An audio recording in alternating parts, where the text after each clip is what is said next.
Hi everyone, it's John from What Up. This is a new video series I am putting out on a weekly basis called Wheel of Time Explained, and this is the first one in that series. What I am going to be doing for this is I'm going to put out a poll on Twitter. You can follow me on Twitter. The Twitter handle is down in the description box below. And I'll give you guys a few options. And whatever you guys vote on, I usually give you a day or two to vote on them. The winner, I do the video on.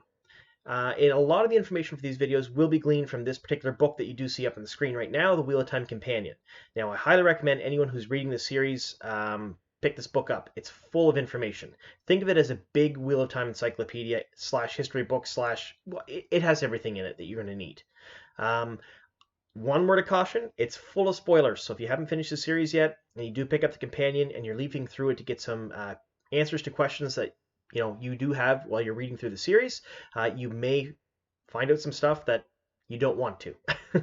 So be very careful using it if you haven't read the series fully through the first time.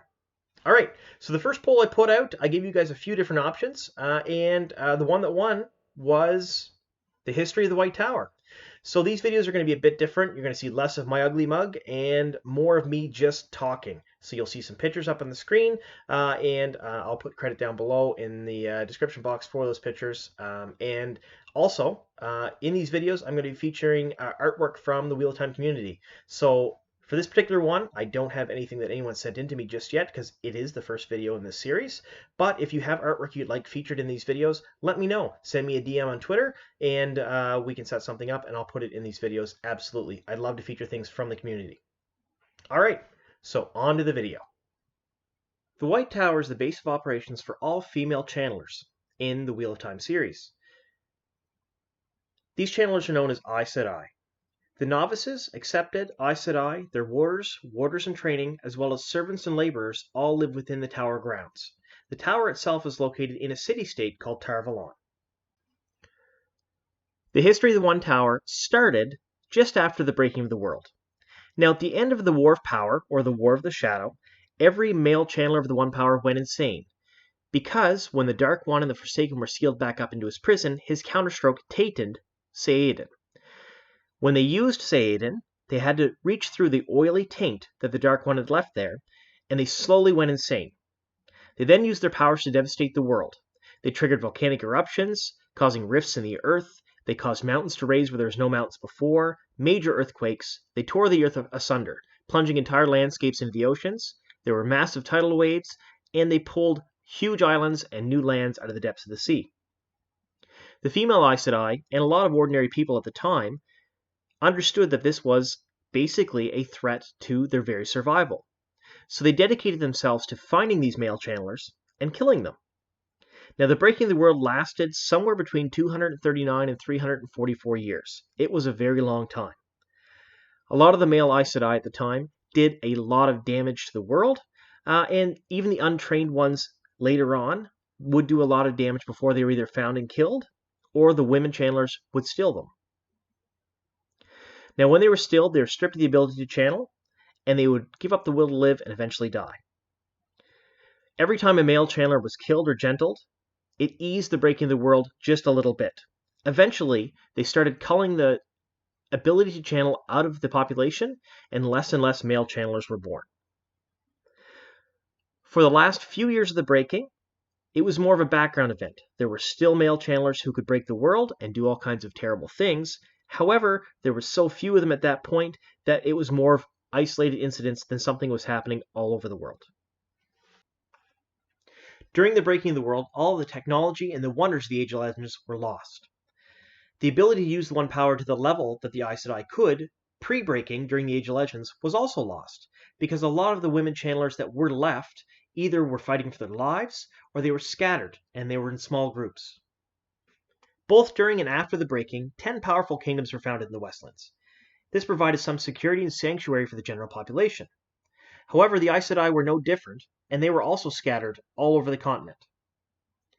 They decided that they needed to provide themselves strength and security, and they wanted to try to bring back some semblance of the Age of Legends. To do so, about a dozen major groups all met and held a conference. Now, in this conference, they decided they needed a base of operations and they needed to amalgamate themselves back into one group of Aes Sedai.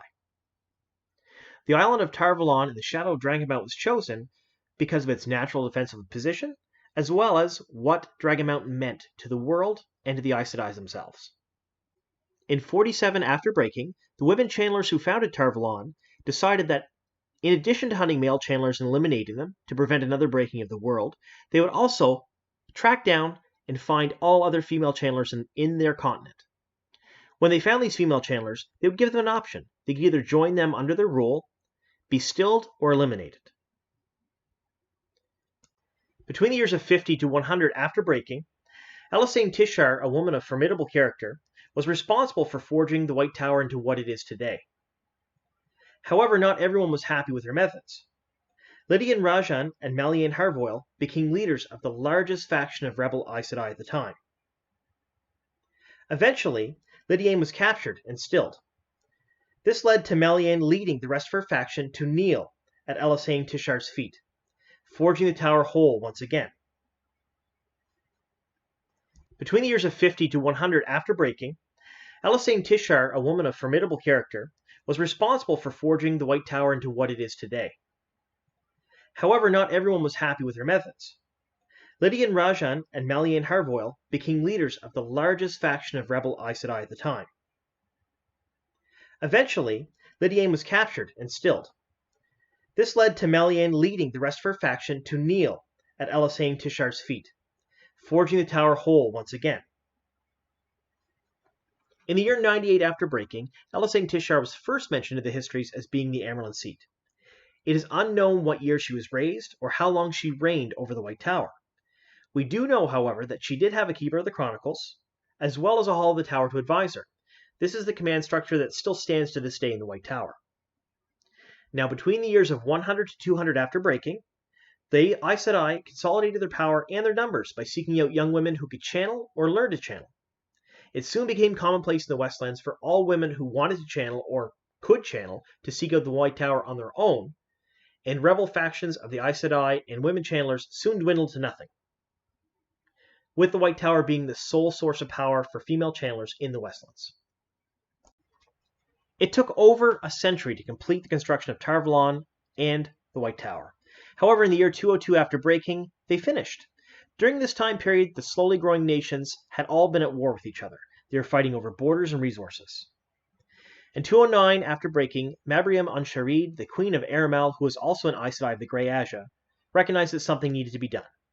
So she called a meeting of all of the rulers of the nations in Tar-Valon. This was not terribly difficult to do, because at the time, the rulers were either Aes Sedai, or Aes Sedai had married the kings that were ruling the kingdoms. So they all had close ties to Tar-Valon. She proposed an alliance of these 10 kingdoms, an end to all the border wars and disputes, in order to strengthen humanity against the still quiet, but ever-prevalent threat of the Shadow. The compact of the 10 nations endured for over 8 centuries. It was a time of peace and prosperity for the Westlands. There were no wars, there were no conflicts. Some of what was lost in the Age of Legends was regained, and there was a lot of hope, even though they had no male channelers, that they could bring back the Age of Legends and all of its wonders. It, however, was not to be. In about 1000 after breaking, a massive army of Trollocs and other Shadow Spawn pushed out of the west of the Mountains of Doom and assaulted the 10 nations. This was known as the Trolloc Wars. It raged for almost 3 centuries. The 10 nations and the Aes Sedai rulers, as well as the Aes Sedai in Tar-Valon, were eventually victorious. However, it wasn't without heavy losses and the shattering of those nations. They had lost almost all progress they had gained during the 8 centuries of peace and prosperity. Alright, so that puts us at the end of the Trolloc Wars. So I'm going to end the video there. We'll do a 2-parter in this one. It is going to be a little bit longer than I thought. There's still quite a bit of history to go through till we hit present day in the Wheel of Time books. We'll do part 2, let's say Wednesday night maybe, if I get a chance. If not, you'll probably see it Friday night when I release my normal videos. I do anticipate being a slow news week, so it'd be a good chance to catch up on this. So, I want to thank you all for subscribing and watching the videos. For those of you who haven't subscribed yet, please do so. The channel is growing little by little. And I want to thank all of you out there who are sharing the videos around and spreading the word about my channel because, like I said, we are growing little by little, and it's great. It's fantastic. I really am impressed with that, and that's you guys. And I want to thank you very much for that. All right, so here's to many more.